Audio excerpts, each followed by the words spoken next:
This is SciByte, episode 134 for June 24th, 2014.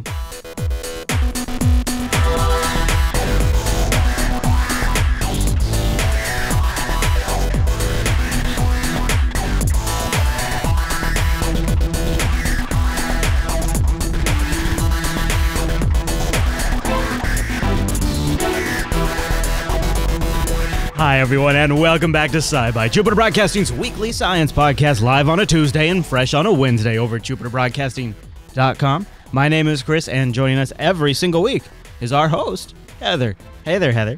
Hey there, Chris. Hey, Heather, happy science to you. Happy science. So what are we going to talk about today? Today, we're going to take a look at a theory-breaking exoplanet, a theory-confirming star, Saturn's moon Titan, lunar formation theories, story and spacecraft updates, curiosity news, and as always, take a peek back into history and up in the sky this week. Holy moly, Heather. Well, I have a suggestion. I'm just going to put it out there. Why don't we kick it off with the news?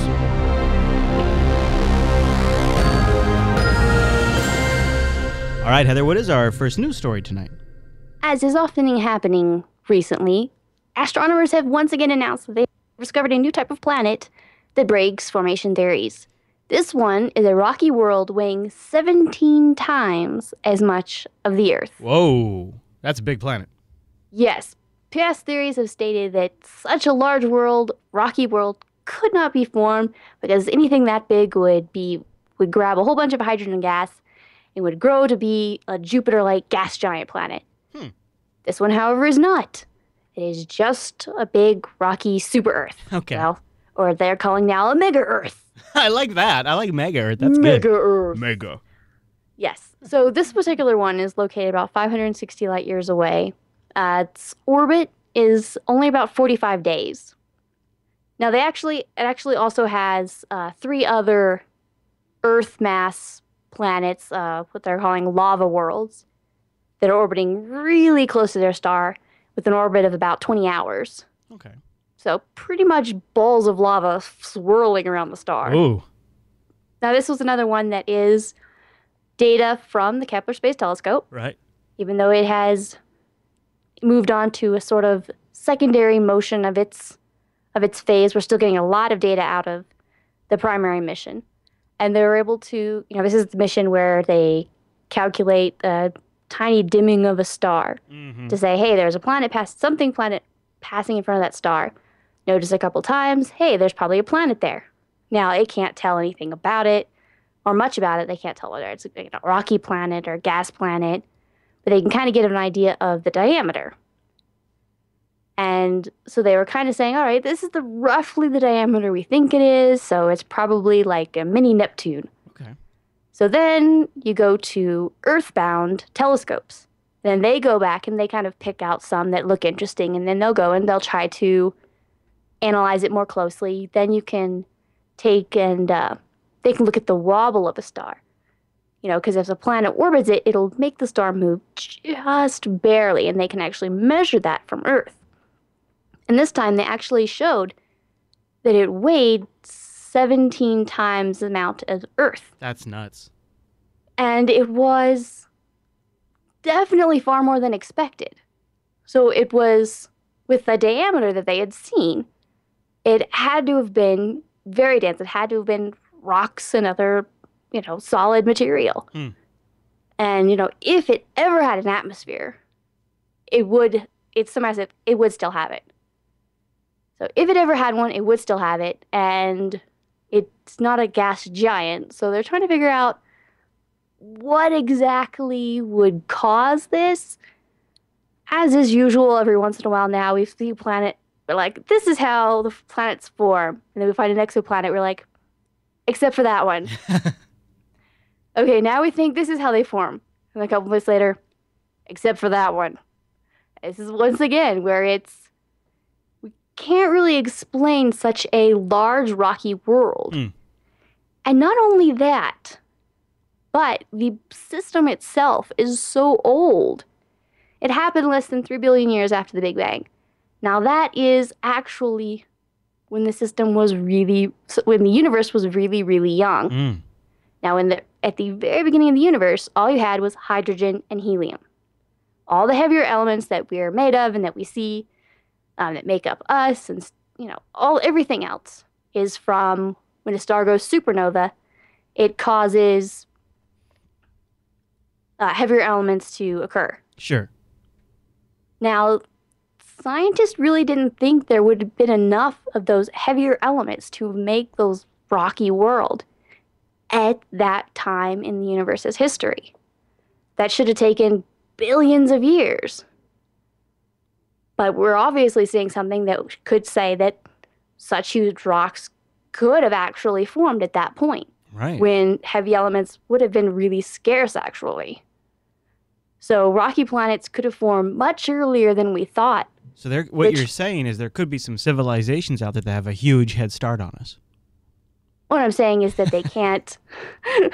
Science looks peculiar at you, skeptically. I'm just saying that's the inevitable result of what you're saying here, Heather. Well, it does mean that we can't rule out older stars. I mean, up until recently, it said like, oh yeah, okay, right, so right. We can't look at stars older than this, so we don't have to worry about any of them. We can ignore them. Right. And look at this age of stars. Right. Now we have to stop and go, well, actually, turn head and look at those stars. Now we do need to look at that data. So there could be a whole bunch out there we were never even looking at.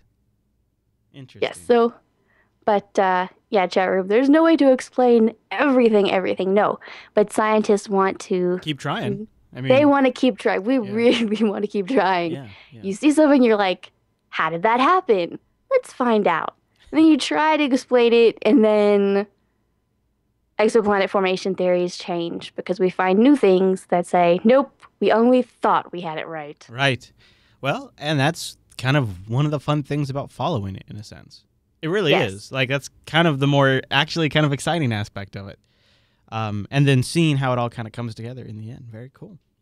All right, Heather, well, why don't we, I don't know, take a quick moment, just maybe a pause, if you will. And I want to mention patreon.com/today. We're doing a funding drive over on this. This is tied in with the new Tech Talk Today show that we have. And this is an effort to fund the network from the crowd so that way we can avoid additional advertisers. And we're trying to reach new plateaus. We have a milestone we're trying to get to. It's our next milestone where we'll then have a budget line where we can hire some contractors and get some work done that we need done. It's not just like computer stuff. It's also some facilities things and stuff that we know that we can afford once we have a certain level of funding. And you can help support the Jupiter Broadcasting Network by going to patreon.com/today. That's patreon.com/today. That's our page. You'll find out information about what we're trying to do, the different pledge levels that we suggest, and all of those goodies.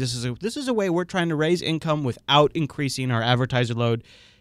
And as perhaps we'll find the right balance as we kind of see what the response is to this. We may change the advertising up or down, kind of depending on the response we see here. It's all kind of in flux, but the idea is to create a new stable way to keep some money coming to the studio so we can make investments throughout the rest of the year to really get. I want to say to a new plateau. I don't know if that's the right terminology, but that's really what we're trying to get to is the next level, and you guys can help us do it by going to patreon.com/today. Help us out. All right, Heather, why don't we do, I don't know, perhaps another suggestion, the News Bite?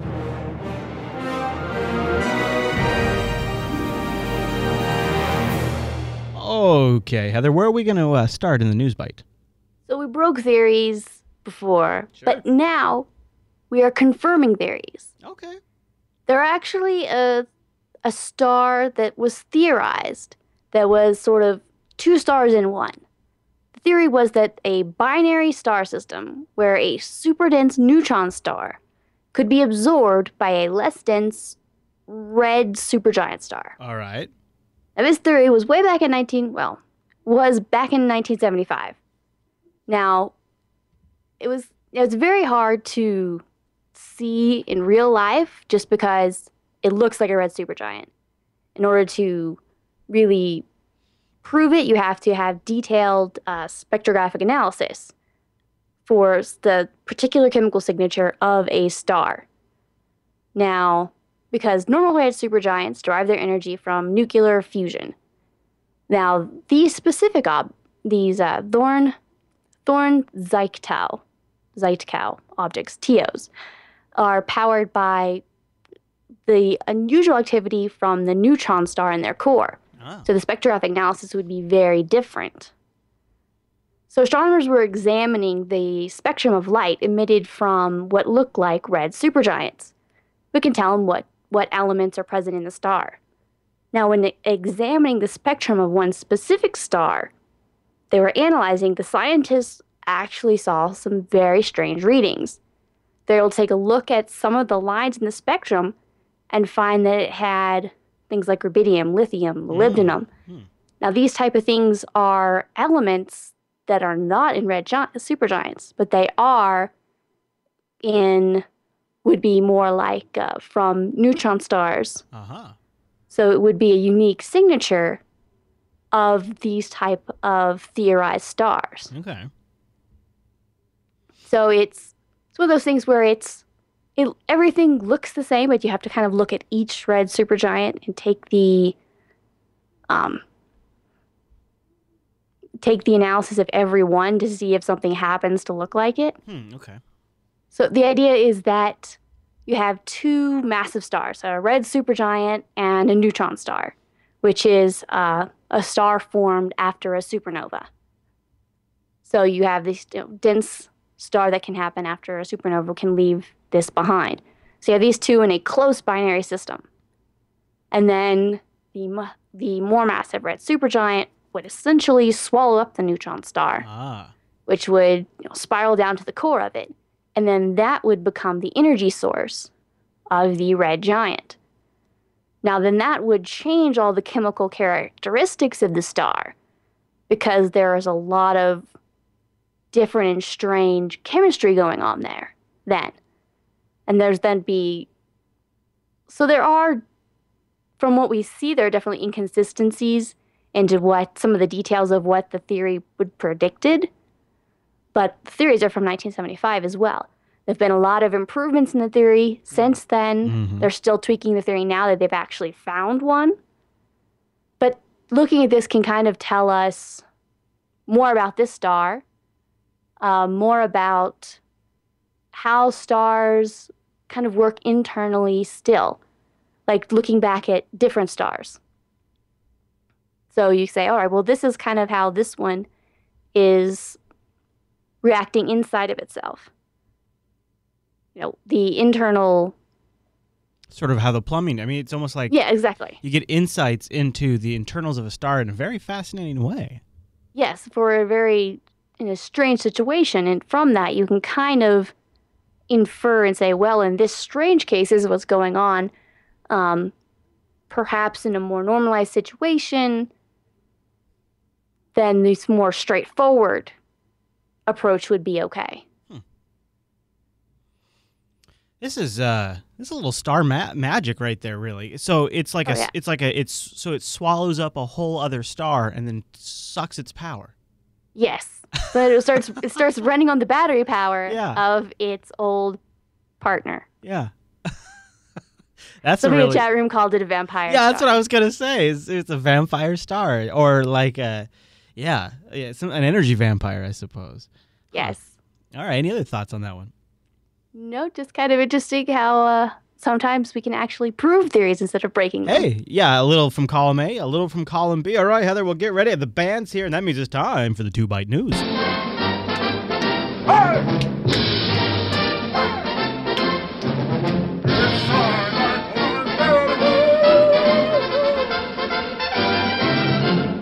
All right, Heather, what are we talking about in the 2-Byte News? Alrighty. The cameras on NASA's spacecraft orbiting, the Cassini spacecraft orbiting Saturn's moon Titan that have been watching some of the large methane lakes are starting to look for waves. Waves on Saturn? Yes, there's the methane lakes. And so they're very carefully analyzing some really high detail scans to see, can they spot waves? Now, what they can do is they found patterns in the sunlight reflecting off of one of the northern lakes that could be interpreted as just like 2-centimeter high waves. Now, it could just be a mud flat. Okay. Or instead of like a deep lake that could have, a shallow film of liquid on top. Okay. But if it could be waves, the whole point is, no, not surfing, chat room. It would confirm that the lake would be deep enough Oh, right. to have reservoirs of methane and ethane. Of course. And if life, little squirmy life existed on Titan, the best place to look would be in large bodies of liquid, the kind that would form waves. I guess what I'm hung up on here is that we live in a world where we can observe waves on Saturn. On Saturn's moons? Yeah, we're trying to watch for them. The distance of Saturn. Yeah, we're trying to, at least. We think we see something which is absolutely incredible if you think about it. That's really quite amazing. And so if there's waves, ergo water's deep enough, ergo it's possible something might be swimming in there. Ergo, it would be a good place to send a robotic spacecraft mission. Right. I like the way you think, Heather. Well, while we're doing some thinking, something that has always stumped me is just how did that moon form? Do we have a new theory? No, we're looking at old theories and kind of confirming them. Okay. So according to one formation theory, billions of years ago, we have Mars-sized body of, planet they call Theia. Smashes into Earth. Earth survives, fragments of the crash and parts of Earth all coalesce into the moon. One of the problems has been no evidence of that said planet Theia. Now they believe they may have actually found traces of it in lunar rocks taken from Apollo missions. So before you have oxygen isotopes, before the resolution of microscopes, we couldn't see any significant difference in these isotopes or types of oxygen between any of the lunar samples brought back from the moon and Earth. Now, these type of oxygen isotopes are very distinctive, almost fingerprints for planets, for various bodies of rocks. So we can identify pretty closely and say, hey, this is from here, this is from there. Now this new research has actually been able to go back through those old rock samples from Apollo and say, we actually think we have, some of these moon rocks have parts per million of this different type of oxygen isotope. They're very small and slightly more difficult to detect. However, they are there. So now it kind of says, wow, we actually do see this. It's much more likely that this type of event happened. I guess what I'm hung up on is the theory then that the object that smashed into the Earth was absolutely and totally demolished and just absorbed into our rock and the moon's rock, and it didn't break, like there's no piece of it that survived and it's out there floating? The theory would be no. Okay, so the theory would be, it smashes into the Earth. Some of that would be that the dense material from the core of that then kind of spreads across the surface of the Earth. It gives us a whole bunch of the great pieces of evidence, if you will. Well, minerals and heavy elements that we can use and are very useful on the surface of the Earth. Right, very much so. Amazingly enough. Yeah. And quite convenient. Then part of the Earth and part of the lighter material from that kind of all float off and would have formed the moon. And somebody in the chat room asks about Mars's moons, but in that case, that's the other type of moon formation would be they aren't formed, they're captured. So in that case, it would be asteroids captured, which was one of the theories. Could Earth have captured something the size of the moon? But no, not the size distribution. But in this case, it was the theory, how to calculate that and seeing that, wow, the moon is moving out centimeters by centimeters every so many years. And so going backwards, hey, it says moon would have started at Earth. So then they started this theory and, hey, let's look at the science and the math. And we're actually starting to go further and further along and saying there's more evidence that just the right, statement of events happened. Right. Oh, thank you. Heather, this just in from the news floor. We got an update, don't we? We do. On SciByte 130, back in May, we talked about an asteroid turning comet. This is astronomers with the Catalina Sky Survey picked up a very faint asteroid in a orbit that's more like a comet than an asteroid. Now, these are specific asteroids known as democloids, thought to be various inactive varieties of comet nuclei. So these are sort of thought that these are, comets that have fizzled, they're gone. Now, in May, they saw this asteroid, they happened to spy it, and it gave a little bit of had a little bit of a fuzz to it.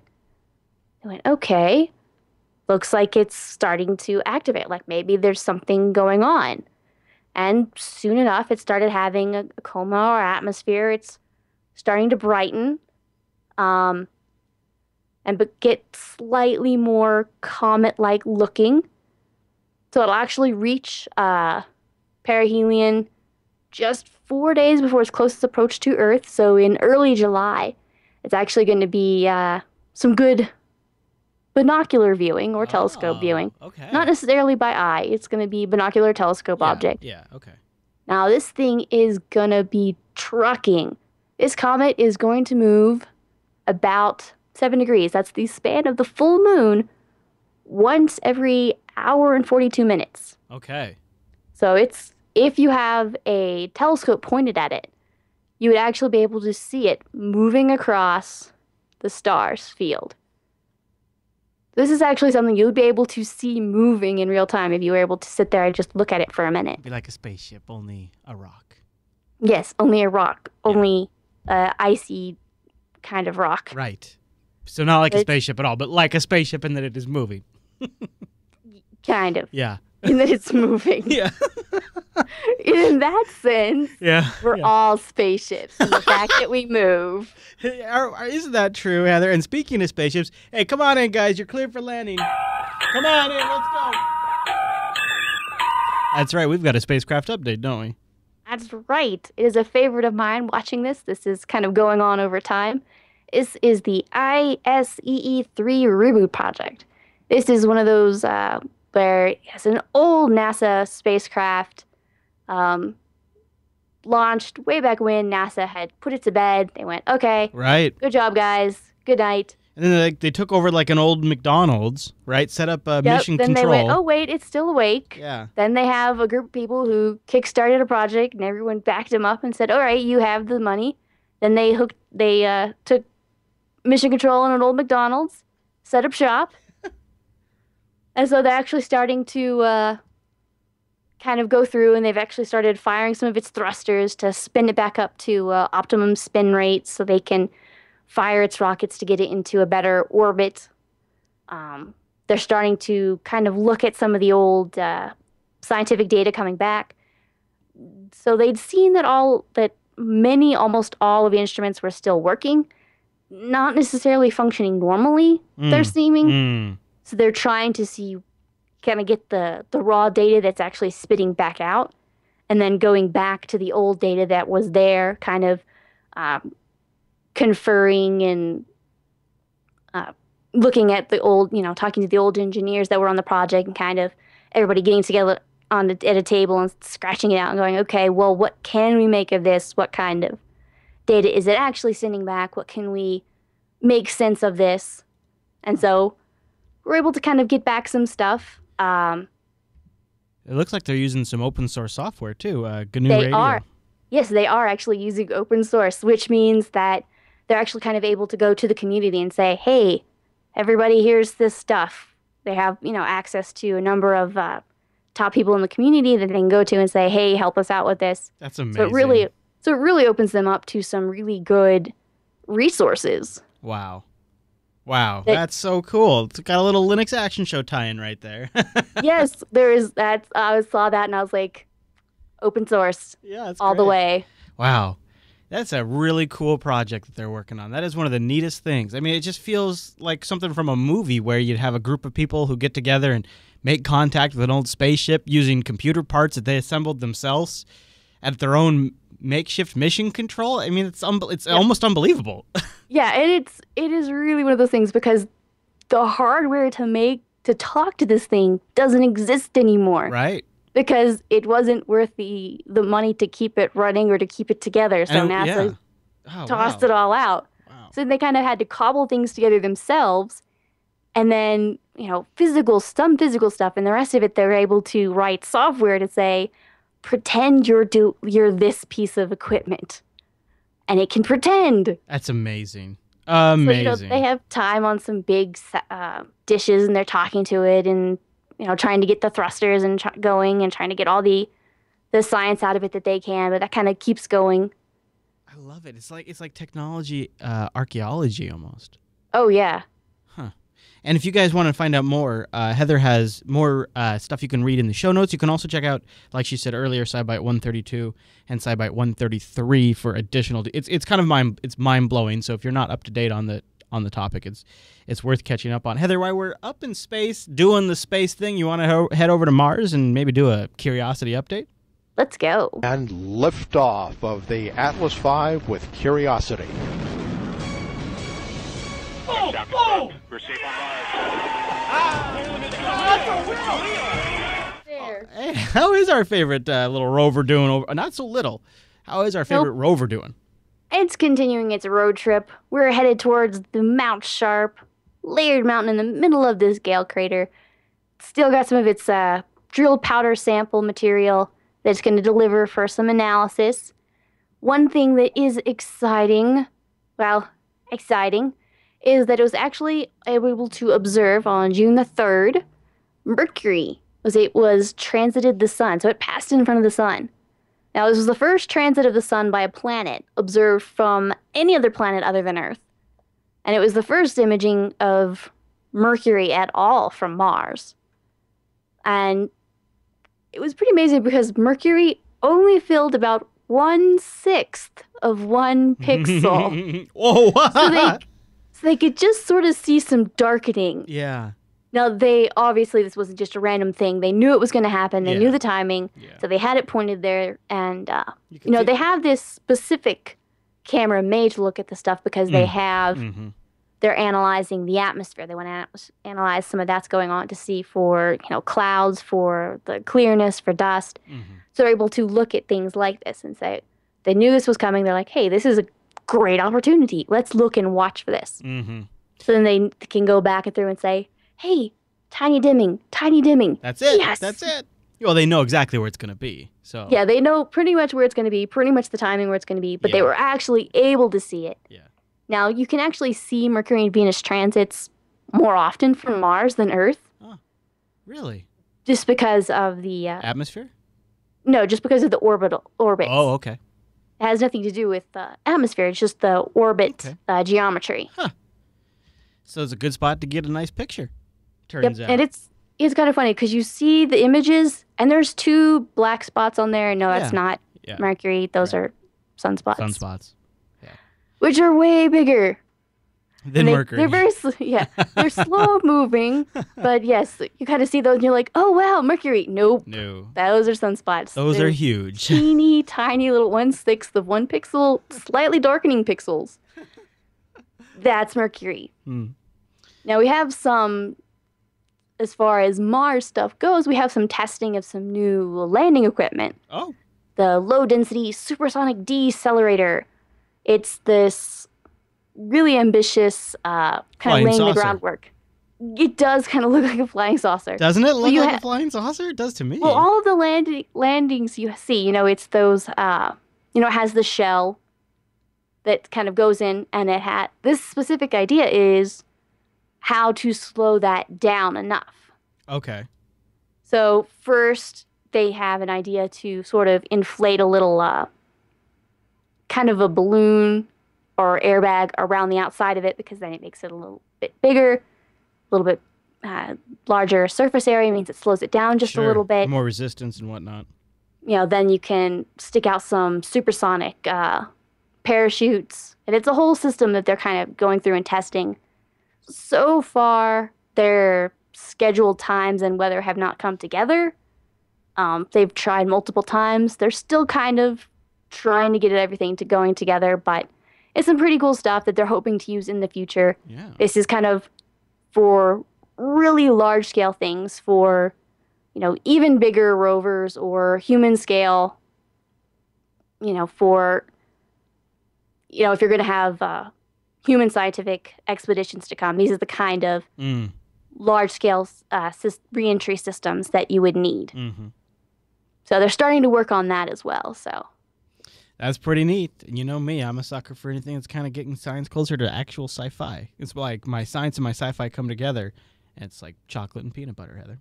All right. Well, speaking of coming together, why don't we step in the time machine? We got to go back in time. And I don't want to alarm you, Heather, but oh, here we go. You push the button, then they don't alarm me. I don't want to scare you, but I fueled the time machine with bubblegum on accident. Bubblegum. Oh, actually, we made it. Oh, it's because they only had to take us 17 years back. Woo! Next week, I promise I will not put bubblegum in the gas tank. So the time machine this week takes us to June 25th, 1997. Like I said, 17 years ago. Heather, what happened this week in science? The space station Mir had a small accident.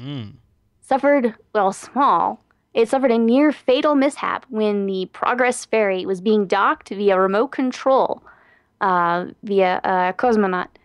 It was accidentally rammed into the science module, put a hole in the pressure vessel, damaged some solar arrays. Useless thereafter. They're able to salvage the station by pretty much severing the electrical and data connections to that part of the station, sealed off that module. Right.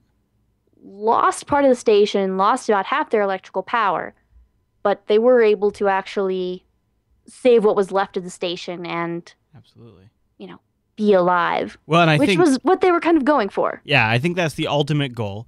Plus, when you zoom out and kind of look down the road, hindsight being 2020, it inspired that realistic and incredible scene in Armageddon, the Bruce Willis thriller where he saves the Earth from an asteroid. Can you feel the science crying? Is that your protection? So, chat room and listeners, he does this because I don't appreciate that film. Occasionally he brings it up. Randomly. I don't particularly appreciate it. Let's leave it at that. On a positive note. Yeah. On a positive note in history, one Martian year ago, Curiosity landed. Oh, wow. Now, Martian year is about 686 Earth days. Okay. But it's the one Martian year birthday for Curiosity. Well, happy birthday, Curiosity, Martian style. That's great. Yes. All right, well, let me recalibrate the SciByte 2000 so that way we can look up into the sky this week. All right. As far as the planets go, Mercury is starting to get hidden by the sunrise, so we're not going to be able to see him really much anymore. Venus in the dawn is low in the east. Mars is hanging around at twilight, high in the southwest. We've got the blue-white giant star Spica off to its left. Those are always a nice pair. Blue-white Spica and Mars, nice red and orange pair. Yeah. They're going to be setting in the west about 1 a.m. daylight savings. Jupiter at twilight is low in the west and northwest horizon. It's going to be setting by nightfall. And we've got Saturn over in the evening, over in the southern skies. Not a bad sky at all. Not bad. And guess what? It's all outlined in the show notes. If you see something in the sky and you're like, I bet that's something I should know. Like, when I look, I wish somebody did this for mountains, because I'll be driving around and be like, I should probably know that mountain name. But now when I look up in the sky, I will have a resource. I'll go over to jupiterbroadcasting.com. I'll click on SciByte 134. I'll scroll down through the chronologically listed show notes that have extra links and multimedia to everything talked about today. And at the bottom of those show notes, I will find the Up in the Sky segment to answer my questions. And Heather, I think that does bring us to the end of this week's episode, doesn't it? Is there anything else? So. All right, Not very that I good. can think of. Well, I will leave people with maybe like a pro tip. Like if I was a SciByte listener and I wanted to know the inside trick, here's something I would impart upon you. You can tweet right at Heather. She's JB_Mars_base on Twitter, or you can send us your feedback over to jupiterbroadcasting.com and click the contact link. But if you really want to be a SciByte pro, join us live. We do this show on Tuesdays, jblive.tv, and we'd love to have you show up in our chat room and hang out with us. Heather, thanks for the great show. Thank you. And thank you, everyone, for tuning into this week's episode of SciByte. And we'll see you right back here next week.